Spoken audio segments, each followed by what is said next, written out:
आशा करता हूँ आप सब बहुत अच्छे होंगे। मेरा नाम है सिद्धांत अग्निहोत्री, स्टडी ग्लोस पे आपका बहुत बहुत स्वागत है। ठीक है, थोड़ा टाइम हो गया, मैं पर्सनालिटी डेवलपमेंट की सीरीज़ नहीं ला पाया और अब तो कोर्स आने वाले हैं यार, और मज़ा आएगी। नॉन एकेडमिक कोर्सेज ये हमारे लिक्विड भाई साहब हैं, मेरे ख्याल में ऐसा कोई नहीं होगा जिसने प्यार का पंचनामा 1 नहीं देखी हो। तो जो सबसे ज़्यादा दुख होता है वो लिक्विड के साथ होता है। ज़बरदस्त इसका कट्टा है, बहुत ज़बरदस्त कट्टा है इसका। एक ऐसी लड़की जो ना ही से प्यार करती है, बट प्यार की वो सारी चीजें इसको देगी, ठीक है, सारा काम लेती है। और ऐसा ही होता है गुरु, यही होता है मैनिपुलेशन, अखंड मैनिपुलेशन। लेकिन मैं आपको 5 ऐसी टेक्निक्स बताऊंगा जिसमें आप मैनिपुलेटर को ही मैनिपुलेट कर दोगे और मजा आ जाएगी। लेकिन उससे पहले दोस्तों हम बात करेंगे हमारे शानदार पर्सनालिटी डेवलपमेंट कोर्स की। आप इसको ज़रूर अवेल करें, आपको बहुत ज़्यादा फायदा होगा। सिर्फ 250 रुपये का कोर्स मैंने बनाया है। आमतौर पे 50-60 हज़ार के कोर्स आते हैं ये, और इसमें सबसे बड़ी बात ये है कि 50 किताबों का रिव्यू है, 25 लेक्चर्स, बहुत बड़े बड़े, मज़ा आ जाएगी।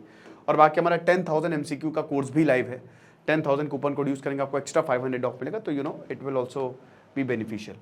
तो शुरुआत करते हैं। तो कैसे हम अपने मैनिपुलेटर को ख़त्म करें। कुछ बच्चे बोल रहे थे, मुझे मैसेज भी आया था कि सर पर्सनालिटी डेवलपमेंट की सीरीज चालू रखिए। सबसे पहला जो आपको समझना है वो है सिलेक्टिव आर्ग्यूमेंट, ठीक है ना।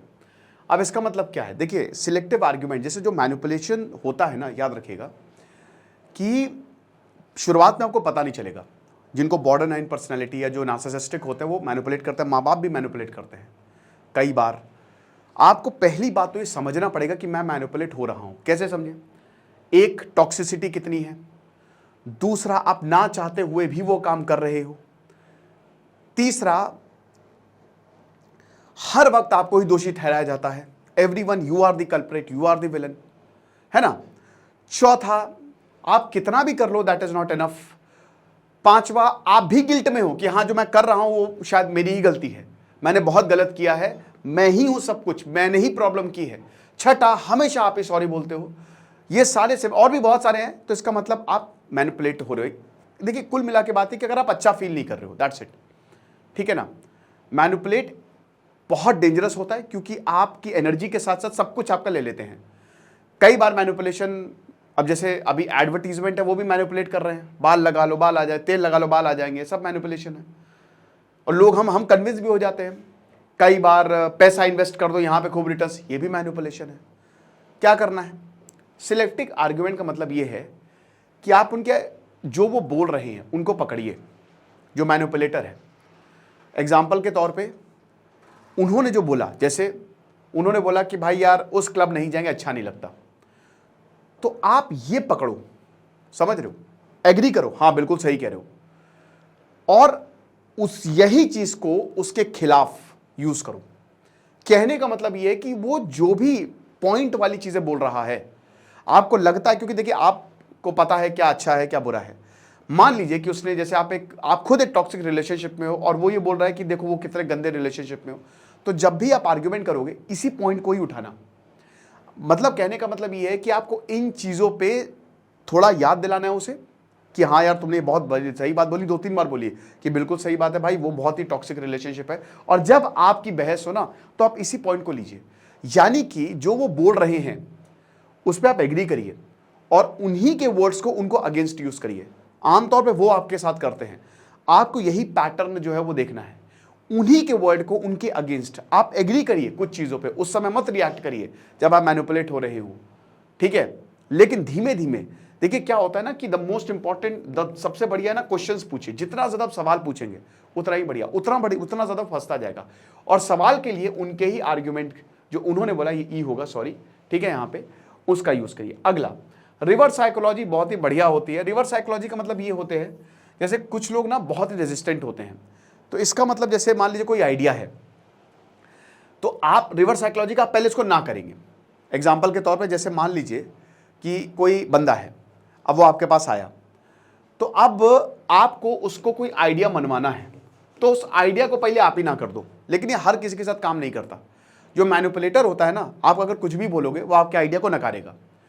तो कहने का मतलब ये है कि क्या क्लब चले नहीं, जैसे मान लीजिए कि यूपीएससी के लिए आपको, जैसे हमने लक्ष्य बैच निकाला है, अब आपको आप चाहते हो कि वो स्टडी ग्लोस का लक्ष्य बैच ले, ठीक है, ये बढ़िया है गुरु, 10,000 रुपये का 1 साल का, तो आप चाहते हो ये ले, तो आप क्या बोलोगे कि यार मुझे नहीं लगता यार यूपीएससी के लक्ष्य बैच की तैयारी करनी चाहिए। देखो यार, अब उसमें देखो मैं तुमको बताता हूँ क्या है कि उसमें 2,000 से ऊपर घंटे हैं, लाइव क्लासेस है, आंसर राइटिंग है, लेकिन यार फिर भी मैं थोड़ा रिलक्टेंट हूँ। तो बोलेगा नहीं नहीं यार यही करते हैं। आमतौर पे मैनिपुलेटर जो आप उल्टा बोलोगे ना उससे एग्री करेगा, है ना, तो ये बेस्ट होता है। जैसे मैं बताता हूँ, मेरा एक दोस्त था, तो हुआ क्या कि अब उसकी बहुत टॉक्सिक रिलेशनशिप थी, उससे उसको बाहर निकलना था, बहुत ज्यादा टॉक्सिक रिलेशनशिप थी, ठीक है ना।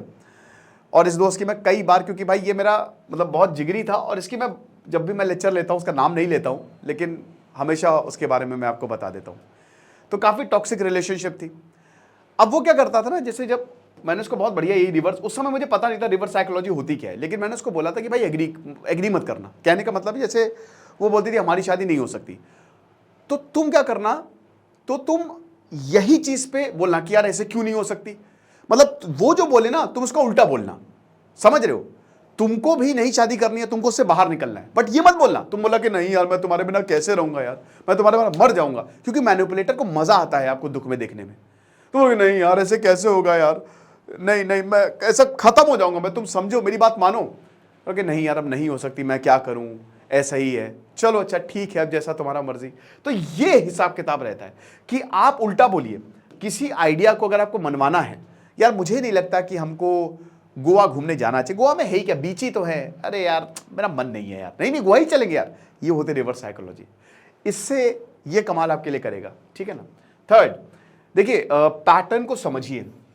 मैंने एक मूवी देखी थी गोट, द गोट लाइफ, अभी मुझे एक चीज समझ में नहीं आई, आपने मूवी देखी है वो एक बहुत, वो मैंने नॉवेल भी पढ़ी है वैसे,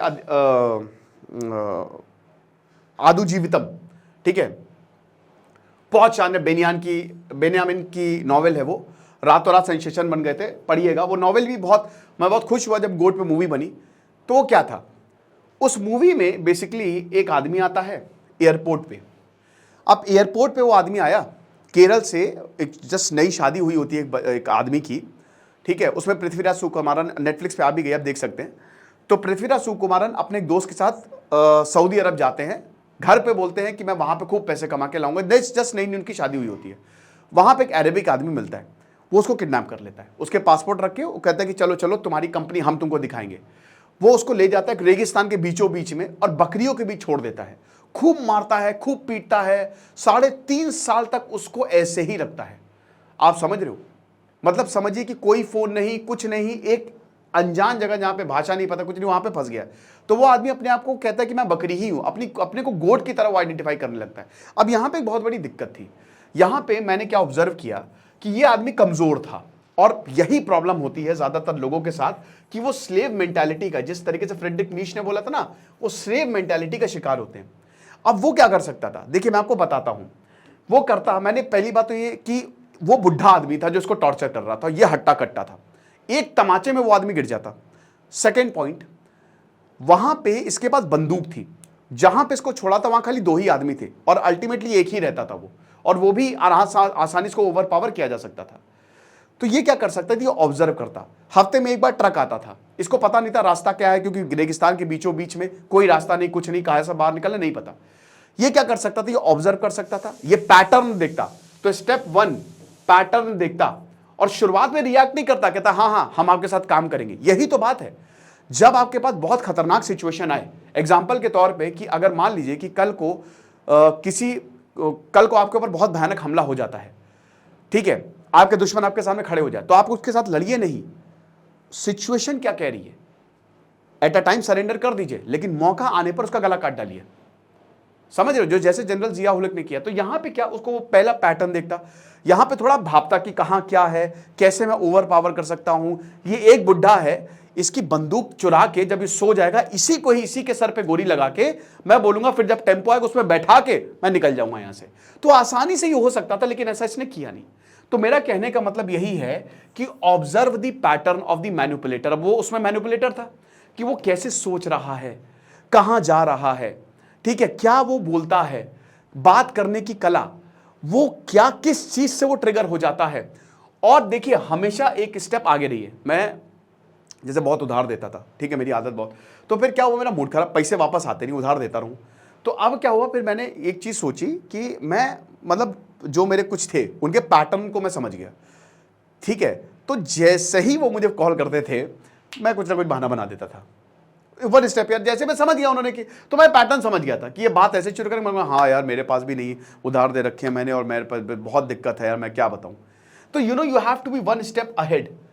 कोई अगर आपसे बोले कि यार समझ जाओ कि अरे यार ये कोई काम निकालेगा या कुछ मैनिपुलेशन के लिए मुझे बोल रहा है, तुरंत बात बदल दो, उनके पैटर्न को समझो। So this works. उसके बाद देखिए बाउंड्रीज बहुत इंपॉर्टेंट होती हैं, बाउंड्रीज क्लियर करिए। You can not shout at me, you can not abuse at me. बस आप मेरे पर फिजिकली अगर आप ऐसा करेंगे मैं आपसे बात नहीं करूंगा। देखिए you have to be strong रहिए थोड़ा सा। आपकी डिग्निटी, आपकी सेल्फ रिस्पेक्ट को कोई खत्म नहीं कर सकता, चाहे कोई भी हो वो, आप एक इंसान हो, इंडिविजुअल हो। तो अपनी बाउंड्रीज सेट करना, ये अगले वाले को बता दे, that is very very important. And the last, देखिए इंफॉर्मेशन फ्लो को कंट्रोल करिए, अपनी सारी इंफॉर्मेशन मत दीजिए। ये मैनिपुलेटर बहुत खतरनाक। बिग बॉस में तो 2 कौड़ी का शो लगता है, 2 कौड़ी का, लेकिन उसमें एक सीख जरूर है कि अगर आपने किसी को सब कुछ बोल दिया तो वो आपके खिलाफ यूज करेगा। तो याद रखिएगा कि सारी चीजें मत बताइए किसी को भी, अपने सीने में कुछ राज रखिए, ठीक है, उतना ही बताइए जितना आगे वाले को पता हो। वो आपको मैनिपुलेट नहीं कर सकता कभी। इतनी जल्दी किसी के साथ बहुत फ्रेंडली ना हो, उसको कम से कम 6, 7, 8 महीना परख ले उसके बाद, और तब भी आपको सारे राज नहीं बताने हैं। ओके, तो ये लेक्चर था, आई होप आपको अच्छा लगा होगा, समझ में आया होगा। क्राइम अफेयर जो हमारा चैनल है उसको जरूर सब्सक्राइब करें। आज मैं शीना बोडा मर्डर केस की बात करूंगा। Thank you so much.